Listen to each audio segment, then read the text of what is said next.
नमस्कार, हर हर महादेव, जय भोलेनाथ। आप सभी का स्वागत है आपके खुद के YouTube चैनल पर जिसका नाम है चाचा के फैक्ट्स। मेरा नाम नितिन है।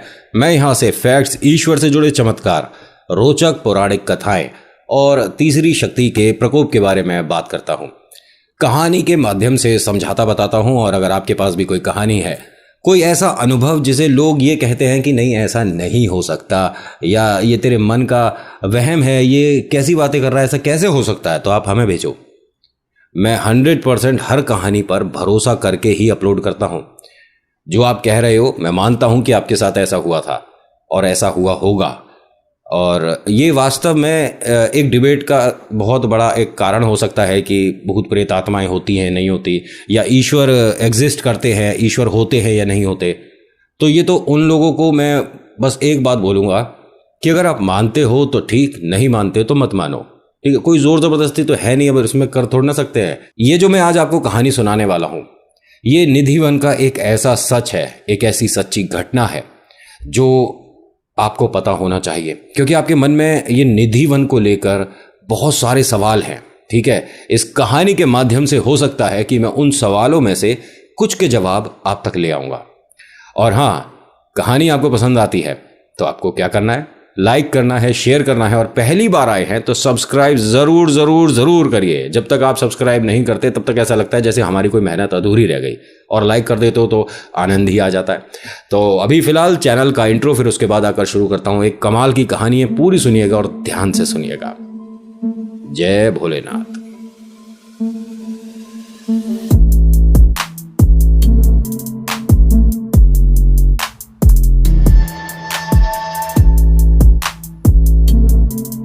कहानी शुरू करने से पहले राधे राधे, हर हर महादेव, जय श्री कृष्णा। तो कहानी ये आज दो बहनों की है जो मैं आपको सुनाने वाला हूँ, और इनमें से ही एक दीदी ने मुझे ये कहानी भेजी है। मैं दीदी भी बोल सकता हूँ और इन्हें हाँ अम्मा जी भी बोल सकता हूँ।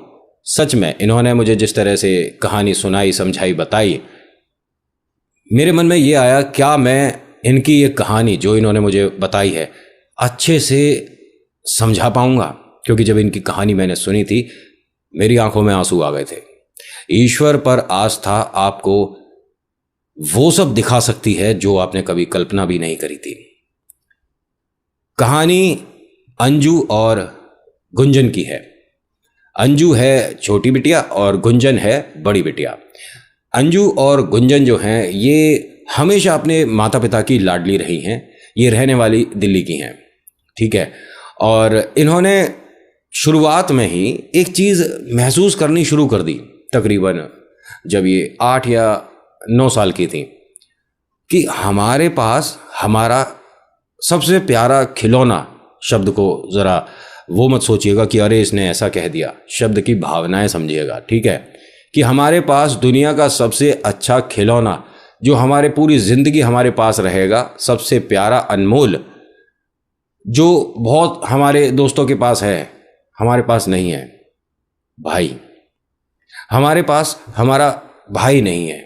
माता पिता से कहा कि हमारे कोई भाई क्यों नहीं है, तो उन्होंने बताया कि चाचा ताऊ में इतने सारे भाई हैं। तो सही बेटा आपके, कह रहे नहीं, हमारा सगा भाई जो हमारे साथ यहाँ घर में रहेगा, हमारे साथ बात करे, हमारे साथ खाना खाए, हमारे साथ खेले, हम उससे प्यार करें, हमारा भाई क्यों नहीं है। और उस समय ना इतना कुछ होता भी नहीं था जिस समय की मैं आपको एक कहानी सुना रहा हूँ। ये तो अब थोड़ा सा लोग एडवांस हो गए हैं, लेकिन मानसिकता वही है, बेटा बेटी वाली। ठीक है, लेकिन ये जिस घर में है, यहाँ बिल्कुल भी 1% भी ऐसा नहीं है हमारे बेटा होना चाहिए, हमारे बेटी आई है, हमारे बेटा, मतलब बिल्कुल नहीं है इनके मन में। और इनके माता पिता के बारे में बताता हूँ। पिता जो हैं एक सरकारी कर्मचारी हैं, अच्छी खासी नौकरी चल रही है, और जो माता जी हैं ये घर पर बच्चों को ट्यूशन पढ़ाती हैं और उनके पैसे नहीं लेती हैं। आजकल तो बिजनेस है, और ठीक है, किसी की नॉलेज के कुछ पैसे बनते हैं तो इसमें बुराई नहीं, जेब खर्चा तो निकलता ही है। और अच्छा ही अपने पैरों पर खड़े होने के लिए आप भी एक तरह से जागरूक रहते हैं, पढ़ाई आपकी कंटिन्यू रहती है, आप भी मतलब अक्लमंद रहते हैं, बढ़िया रहता है, और इसमें कोई बुराई नहीं। पहले के टाइम में इस तरह से पढ़ाने पर लोग पैसे नहीं लिया करते थे, या लेते भी होंगे, ये लोग नहीं लेते थे। अब होता क्या है कि इन दोनों ने इस सवाल को माता पिता से जब पूछा तो माता पिता ने बस हवा में इस बात को इधर उधर घुमा दिया कि बेटा ये तो ईश्वर की मर्जी होती है, ईश्वर ने आप दोनों का साथ ज़्यादा ज़रूरी समझा तो आप दोनों को हमारे पास भेज दिया। और रही बात आपके भाई की, तो आप रक्षाबंधन पे उसे राखी बांधते तो हो, जो चाचा जी का बेटा है उसे राखी बांधते हो। हाँ तुमसे छोटा है 1 साल, लेकिन है तो भाई। नहीं, हम अपने भाई के हाथ में राखी बांधेंगे।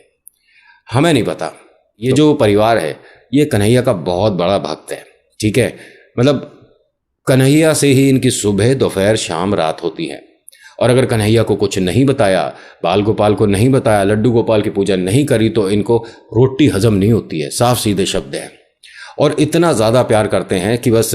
और हाँ, एक और चीज़ बताऊं, इनके घर में बांसुरी वाले मतलब हमारे कन्हैया की एक तकरीबन 4.5-5 फीट ऊंची मूर्ति है जिसमें वो खड़े हैं और बांसुरी हाथ में है, बहुत प्यारी। अच्छा, यहाँ पर इन दोनों के बारे में और बता दूं कि ये दोनों रूठ कर गुस्सा होकर अपने दूसरे कमरे में चली गई हैं। हमें किसी से बात नहीं करनी, हमारे घर में हमारा भाई नहीं है। हमें क्लास में कभी कभी लोग इस तरह से चिढ़ाते हैं कि तेरा तो भाई नहीं है, तू राखी किसको बांधेगी, और बहुत अजीब अजीब तरीके से हमसे बात करते हैं। हमारा भी भाई होना चाहिए था। रूठ कर अपने कमरे में चली गई हैं। माता पिता ने कहा कि अब इन्हें कैसे समझाएं। कोई बात नहीं, आज इतवार है, कल ये स्कूल जाएंगी और शायद भूल जाएं। अगले दिन स्कूल गई और दोनों के साथ न जाने वहाँ किस तरह से क्या इन्हें एकदम से याद करा दिया किसी ने। भाई वाला टॉपिक फिर से चल गया। घर पर आई, मम्मी हमें भाई ला के दो, अब भी लाओ। बेटा क्या हो गया, स्कूल में ऐसा क्या हो जाता है कि जो बार बार तुम इसी बात को बोलने लग जाती हो। अरे ईश्वर ने, भगवान जी ने, कन्हैया ने हम चारों को प्यार इतना दे तो रखा है, और भैया है तो सही वो। नहीं, हमें हमारा भाई जो हमारे घर में हमारे साथ रहे। मम्मी ने कहा कि तुम दोनों ने शायद ध्यान नहीं दिया, हमारे घर में भैया तो है, हमारे घर में भाई है, हमारा भाई है। हाँ तुम्हारा भाई है, कहाँ है? उन्होंने मंदिर का पट हटाया और दिखाया कन्हैया को कि ये भैया नहीं है, ये तो कृष्ण जी हैं। नहीं नहीं, अगर तुम इन्हें राखी बांधोगे, इनको लाड़ करोगे, इनसे प्यार करोगे, तो ये भैया क्या मदद नहीं करेंगे? ऐसा होता है क्या? हाँ बिल्कुल होता है। अब मेरा क्या कोई भाई है? कभी आया मामा घर पर? नहीं ना, मेरे कोई भाई नहीं, लेकिन मैं इन्हें भैया मानती थी। अब मैं तो बड़ी हो गई हूँ, ठीक है, तो अब मेरी गुड़िया का भैया हैं ये। क्या कहती हो दोनों? अब यहाँ अंजू और गुंजन ने सोचा कि सबके भाई, मतलब बुरा मत मानिएगा, इतने सुंदर नहीं है जितने हमारे सुंदर हैं। भाई कन्हैया की मूर्ति जो है वास्तव में बहुत सुंदर होती है, मतलब बहुत ही ज्यादा सुंदर। मम्मी ने कहा कि शायद ये दोनों अब समझ रही हैं। भाई साहब दोनों गईं किचन में और वहां से एक रोटी और सब्जी की कटोरी लेकर आई कि अब हम तीनों यहाँ खाना खाएंगे। एक ही थाली में ये दोनों खाना खाती थीं। इतना प्यार एक दूसरे से करना, मतलब आज की डेट में तो पॉसिबल नहीं, उस समय तो होता था। अब ये दोनों जने वहाँ कन्हैया के सामने बैठ गई, उन्हें भोग लगाया पहले तो, ठीक है। उन्होंने रोटी का एक टुकड़ा लिया, कन्हैया की तरफ करा, फिर दोनों ने खाना शुरू कर दिया। मम्मी भैया हमसे बात भी करेंगे? हाँ, तुम्हारा जो सवाल है उनसे पूछो, और वो सपने में आकर बात करके जवाब देते हैं। ऐसा आपको कैसे पता? मैंने बताया ना कि मैं भी तो इन्हें भैया ही मानती हूँ, भाई है मेरे। सच में, मतलब हम जो इनसे पूछेंगे ये उसका जवाब हमें सपने में देते हैं। बिल्कुल देते हैं। यहां से आस्था बढ़नी शुरू हो रही है। ये हो गई जी 10-11 साल की, कन्हैया के साथ धीरे धीरे धीरे बढ़ रही हैं, ठीक है। पढ़ाई में बेहतरीन है, और आपको ये बात सुन के थोड़ा सा अजीब लगेगा कि वास्तव में ये कन्हैया से जो बोलकर सोती हैं उसका जवाब इन्हें सपने में मिलता है, दोनों को। और हाँ, अब इनकी उम्र तकरीबन 15 और 17 के आसपास है। कन्हैया से अपने दिल की बात कह के सोती हैं, और जो भी सवाल होता है और उसका जवाब मिलता है। एक बार की बात है, माता पिता की शादी की सालगिरह थी। दोनों ने एक साथ कन्हैया से एक ही बात कही, और ये मानिए कि कुछ डिमांड करी, कुछ मांगा। अगले दिन आपको यकीन नहीं होगा, ना जाने किसने वो तोहफा दिया। इनके घर एक छोटी सी इन्होंने एक पार्टी रखी जिसमें अड़ोस पड़ोस के भी लोग आ गए थे।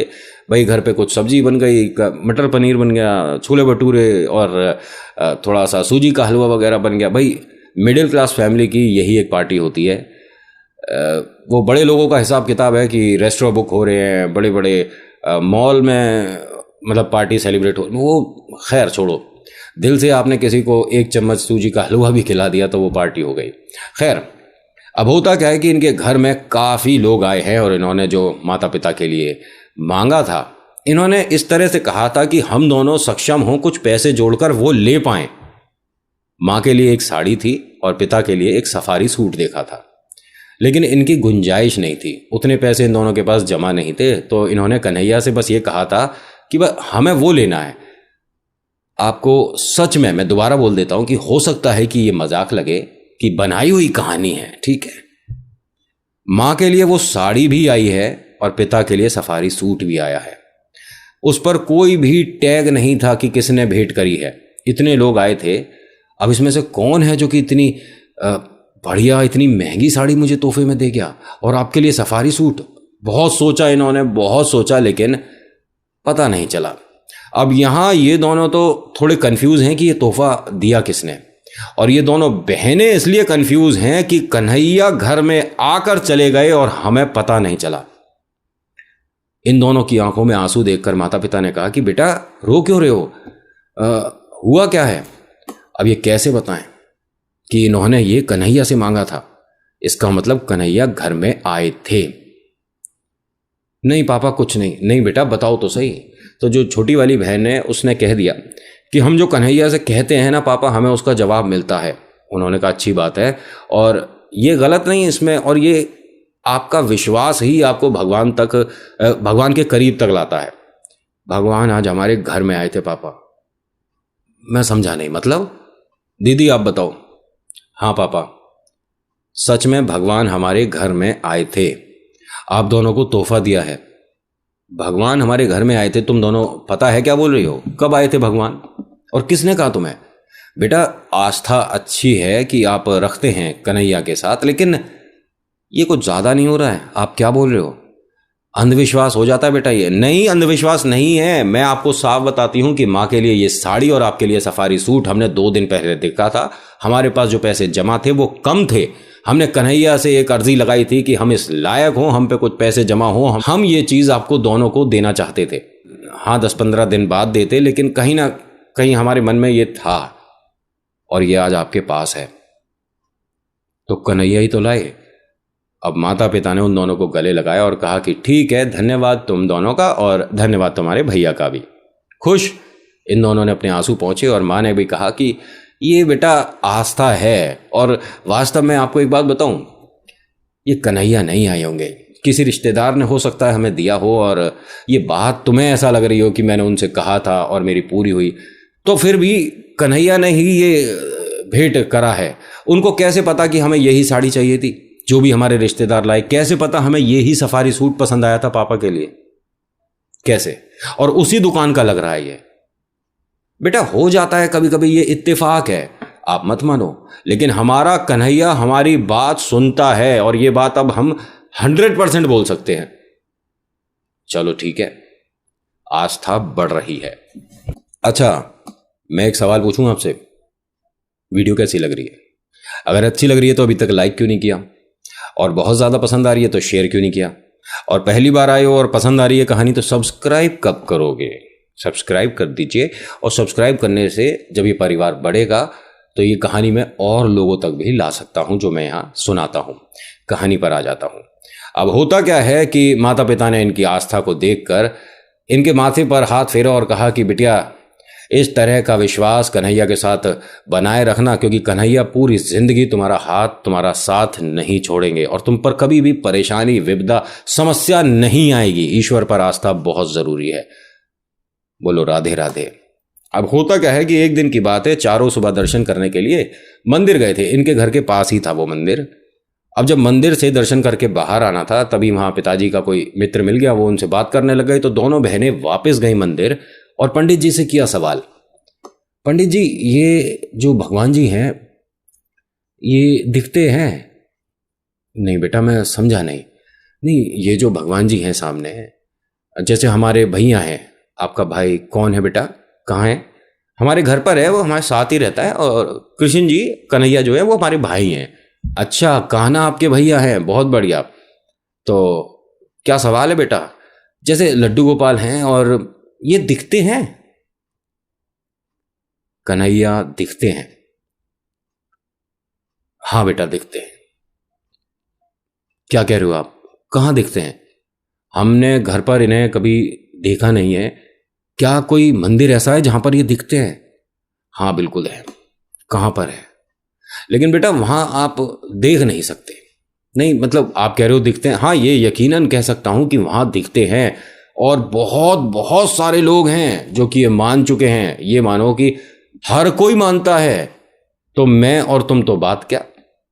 तो यहां दोनों बहनें कंफ्यूज हो गई कि मतलब ऐसा जो आप कह रहे हो सच में है, मतलब भगवान जी पक्का दिखते हैं? उन्होंने कहा बिल्कुल दिखते हैं बेटा, मैं ये बात लिख कर कह सकता हूं कि हाँ वहां कन्हैया दिखते हैं। कौन सी जगह है? बेटा यहाँ से दूर है, आप तो दिल्ली में हो। नहीं मुझे जगह तो बताओ कहाँ दिखते हैं। आसपास का कोई मंदिर है, थोड़ा दूर का मंदिर कहाँ है? बेटा वृंदावन। वृंदावन? ठीक, वृंदावन में कहाँ? किसी से भी पूछ लेना निधिवन कहाँ है। और हाँ एक बात बता दूं, कन्हैया वहां पर दिखते हैं, हर कोई बताएगा। लेकिन बेटा जिस समय वो आते हैं उस समय आप मंदिर में रुक नहीं सकते। तो हम उन्हें देखेंगे कैसे? हमें तो उन्हें देखना है, बात करनी है, हमारे भैया हैं वो। नहीं बेटा ठीक है लेकिन नहीं देख पाओगे। आप कभी गए हो निधिवन? हाँ गया हूं, कई बार गया हूं।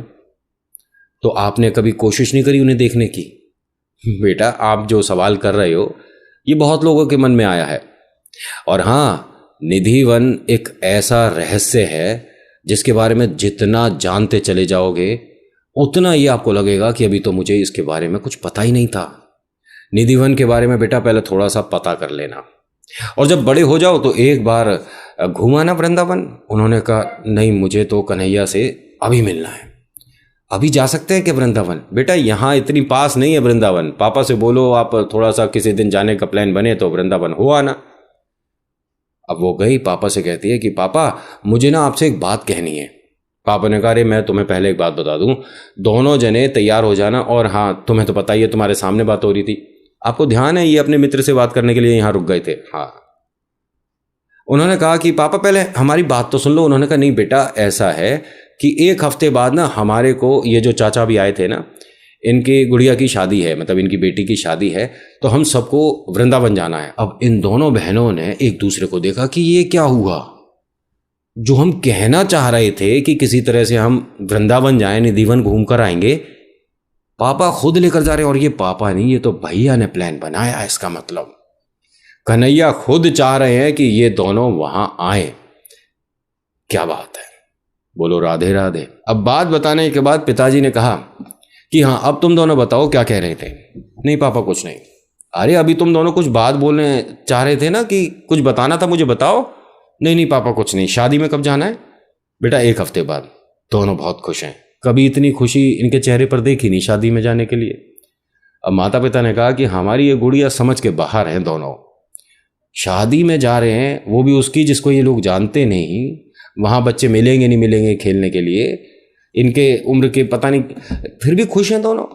भाई घर परिवार कुनबे की शादी होती है तो समझ भी आता है, लेकिन बड़ी अजीब बात है। अब ये दोनों तो इसलिए खुश हैं कि जब वृंदावन जा रहे हैं तो निधिवन वहीं आसपास होगा। अब कमाल की बात देखिए, इन दोनों को अब रोज रात में जब सो रही हैं तो कन्हैया बार बार इन्हें बोल रहे हैं कि बहनों मैं तुम्हारा इंतजार कर रहा हूं, आना जरूर। और रोज इन्हें ये सपना आ रहा है, लगातार 5-6 दिन वो सपना आया। और अगले दिन अब ये निधिवन मतलब वृंदावन के लिए निकल गए। पहुंच गए हैं जी सुबह सुबह वृंदावन। ठीक है, अब जब ये यहाँ पर आ गए तो आने के बाद मम्मी से कहते हैं कि माँ यहाँ कन्हैया का कोई मंदिर है? अरे बेटा हम शादी में आए हैं, आज शादी।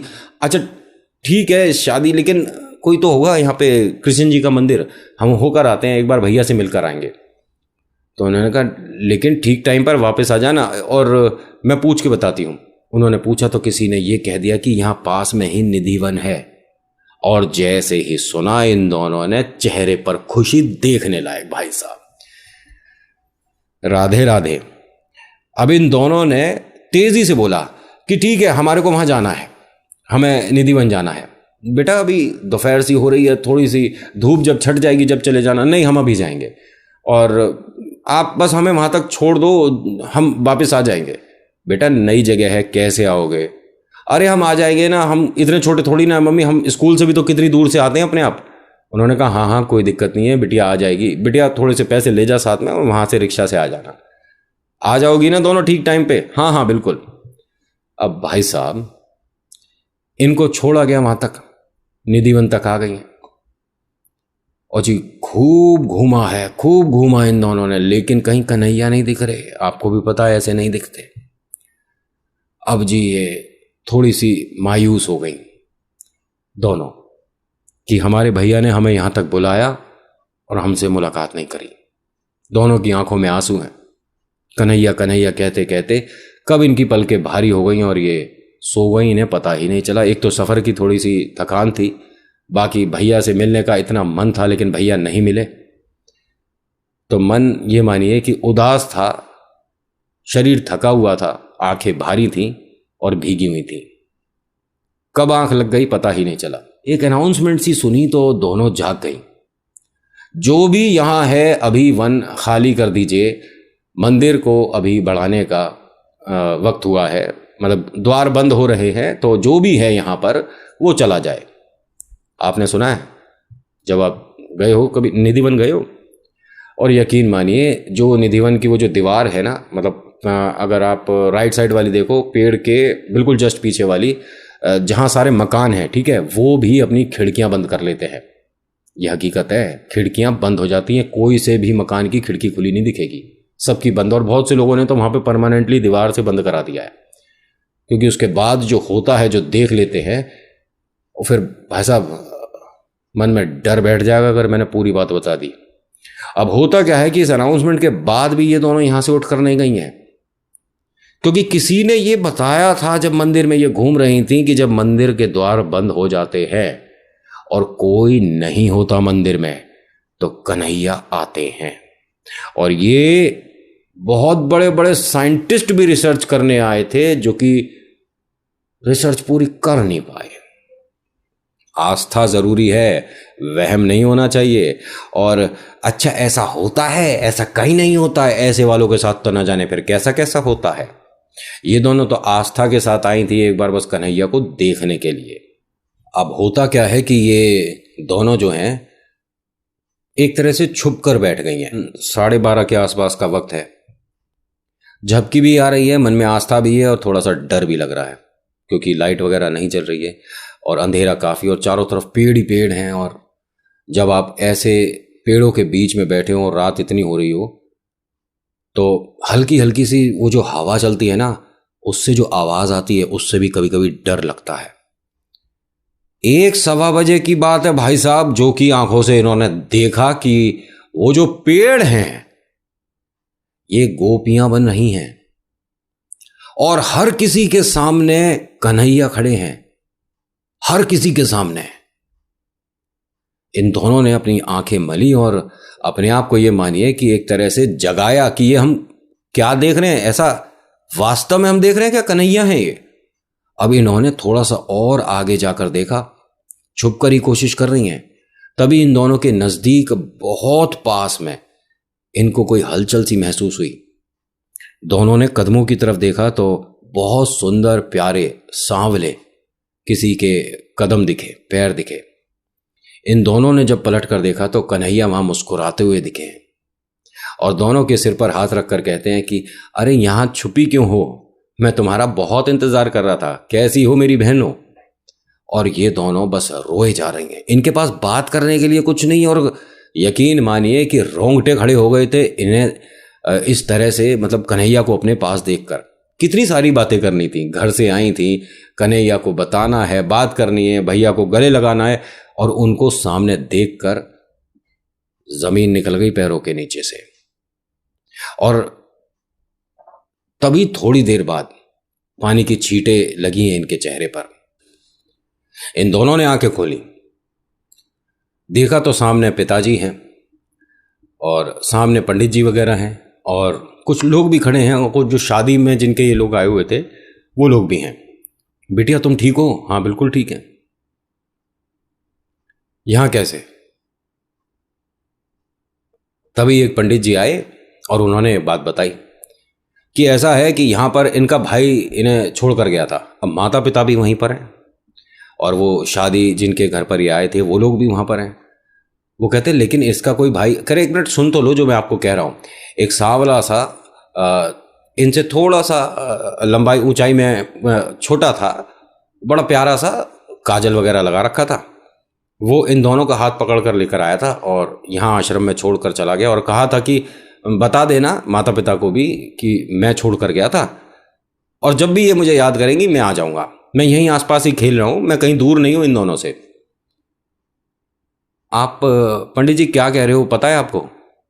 हमारा कोई बेटा है नहीं। अरे आप कैसी बात कर रहे हो, मतलब इतना प्यारा सुंदर बालक, और खैर शायद हो सकता है कि कोई गुस्सा गुस्सी हो जिसकी वजह से आप ऐसा बोल रहे हो, लेकिन हाँ वो बालक जो है ना आपका, उसके चेहरे पर तेज बहुत है, बहुत होशियार और बहुत होनहार बच्चा बनेगा। मैंने ऐसे बच्चे देखे ही बहुत कम है। खैर मैं चलता हूँ, राधे राधे। वो तो इतना बोलकर चल दिए। ये क्या हुआ भाई, इनका भाई ने छोड़ कर गया था, सांवला सा, काजल लग रहा था, बहुत सुंदर, जिसके चेहरे पर बहुत तेज था, और ये कहकर गया कि मैं इन दोनों के बहुत पास हूं, कभी भी मुझे याद करेंगी तो मैं हाजिर हो जाऊंगा। ये कन्हैया थे। और उसके बाद मैं आपको बात बताऊं, इन दोनों ने तकरीबन 8 साल वहां सेवा करी है। ये तो पूरी जिंदगी के लिए यहां हो गई थी कि हमें कहीं और जाना ही नहीं है। जब हमें हमारे भाई ने ये कह दिया कि वो हमारे साथ है और हमारे साथ ही रहना चाहता, तो हम भी यहां से नहीं जाएंगे। 8 साल ये वहीं रही, ठीक है, सेवा करी, खूब सेवा करी। लेकिन फिर ये मानिए कि कन्हैया ने ही इन्हें सपने में आकर आदेश दिया कि माता पिता भी चाहते हैं कि अब आप दोनों का घर बसे, घर परिवार, और मैं हमेशा आपके साथ हूं। और इनमें से एक दीदी ने मुझे कहानी भेजी है। अम्मा जी, मैंने शुरुआत में कहा ना कि मैंने अम्मा जी भी कह सकता हूं। अब आपको सुन के थोड़ा सा यहां अजीब लगेगा। इनकी उम्र 65 साल है, 65 ईयर्स। हाँ, और एक और बात बताऊं, इन्होंने ये भी कहा कि नितिन बेटा, अगर हम वहां 2-4-10 सेकंड और रुक जाते तो शायद बोलने की, देखने की शक्ति हमारी भी जा सकती थी, क्योंकि ऐसे बहुत सारे लोगों के एग्जाम्पल हैं जिनके साथ ये हुआ है। वो याद है ना पंडित जी, जिन्होंने दीवार से कान लगाकर सुनने की कोशिश करी थी, उनके बारे में पता है आपको? नहीं, ये तो अभी हाल फिलहाल की बात है। और अगर नहीं पता तो मैं अगली कहानी सुनाऊंगा आपको, निधि वन की वाली, जिसमें आपको हो सकता है कि थोड़ा सा डर लग जाए। लेकिन ईश्वर हैं तो डरना नहीं, लेकिन जो होगा वो थोड़ा बहुत डरावना है। क्योंकि कई लोगों ने कहा कि हमने वो खेल, मैं खेल इसलिए बोल रहा हूं क्योंकि वो खेल ही था जो अभी फिलहाल में हुआ है, आपको नहीं पता मेरे ख्याल से। और हाँ, मैं यहां से कोई बनावटीपना नहीं करता हूं, जो साफ सीधी कहानी सुनी है वही साफ सीधी कहानी सुनाता हूं। और इन्होंने एक बात और कही थी कि कन्हैया ने ही, ये मानो कि हमें तुम तक पहुंचाया है। तुम यकीन नहीं मानोगे कि कन्हैया की वो पहली वीडियो थी जिसको देखकर हमने सब्सक्राइब किया और आज तक तुम्हारे साथ जुड़े हुए हैं बेटा। और जब ये मुझे मैसेज करते हैं ना कि बेटा आशीर्वाद बना, मुझे पता पड़ जाता है कि अम्मा जी का मैसेज है। मैं हर किसी के मैसेज को देखता हूँ। और आपके मन में कभी आता है ना कि नहीं, हमारा मैसेज देखा है और इसने हमसे बात नहीं करी, तो आपको लाइक और हर्ट जो होता है, मतलब वो तो ज़रूर मिल जाता होगा, क्योंकि वो खुद मैं करता हूँ। और मैं हर किसी के मैसेज को लाइक इसलिए करता हूँ कि वक्त निकाल कर आपने जो लिखा है उसकी अहमियत बहुत होती है मेरे भाई। चाहे आपने मेरे लिए बुरा ही लिखा हो, लेकिन आपने मेहनत तो करी है, तो वो उसके लिए बहुत बहुत धन्यवाद। तो आज की कहानी में इतना ही। आज की कहानी आपको कैसी लगी मुझे बताइएगा ज़रूर। अच्छी लगी तो प्लीज़ लाइक करिए, शेयर करिए, कमेंट में लिखिए राधे राधे, आपका नाम, आपकी जगह ज़रूर लिखिएगा। हर बार की तरह बोलूँगा, मेरी कहानियों पर आप ट्रस्ट करिए नहीं करिए अलग मैटर है, बट अपने ईश्वर पर 100% ट्रस्ट करिए, भरोसा करिए, चमत्कार होने शुरू हो जाएंगे। So thank you so much for watching. मेरा नाम नितिन है। मुलाकात करूंगा आपसे एक अगली वीडियो में। हर हर महादेव, जय भोलेनाथ, धन्यवाद।